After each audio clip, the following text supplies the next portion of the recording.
2 күндөн бери Өзгөчө кырдаалдар министрлигинин куткаруучулары Ала Эмүдүн Капчыгайында дайынсыз жоголгон Маматалы уулу Мухамбеталыны издешүүдө. Акыркы жолу ал туугандарына 14-январга караган түнү саат 2-де байланышка чыккан. Ошо акыркы связь 2-ден, түнкү 2-ден, ошондо воскресеньяга караган түнү болуп калды. Түнкү 2-лерде чалганыбызда ошо чарчадым деп жатып калды да.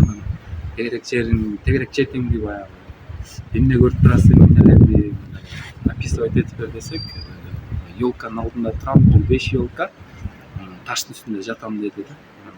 Бир аз эс алып алып, бул жолго түшүп, связьга чыгам деген, андан кийин ошо телефон өчүп калды да. 12 камер тушта акыркы ушул жактан болуп, анан жанат мейманканасынын камерасына түшүп калган экен. Бул ошондо 6-күнү 5:22-де ошо сторону эмени көздөй кеткен, тоону көздөй, теплый ключини көздөй кеткен экен. Ошол күндөн бери ошо издеп атабыз. Андан кийин акыркы 3 жылдан бери мындай талма сыяктуу оору менен ооруп жүргөн.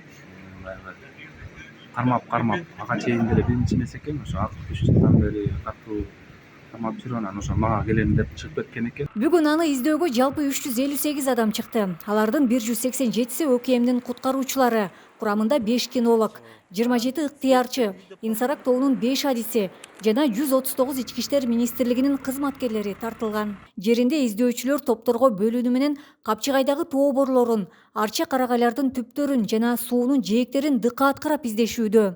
Ошондой эле куткаруучулар жетүүгө кыйын болгон жерлерди бийиктиктен көрүү үчүн заманбап 18 дрон менен иш алып барышууда.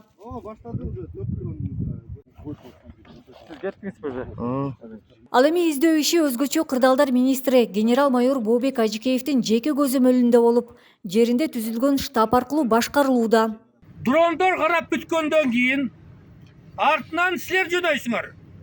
Дрон менен силердин аралыгыңар жок дегенде 1 километр, 2-3 километрге чейин. Биздин максат, оюбуз, дрондон табылып калса, силерди убара кылдырбастан, может быть, ошо баланы дрон аркылуу эле таап, уже ыкчам топ чыгат дагы, аны бияка ылдый түшүрөбүз. 18-январга карата издөө ишинен тилекке каршы жыйынтык болгон жок. Кеч киргендигине байланыштуу жумуш убактылуу токтотулуп, куткаруучулар жеринде түнөп калышты. Ал эми дайынсыз жоголгон жаранды издөө эртең да уланат.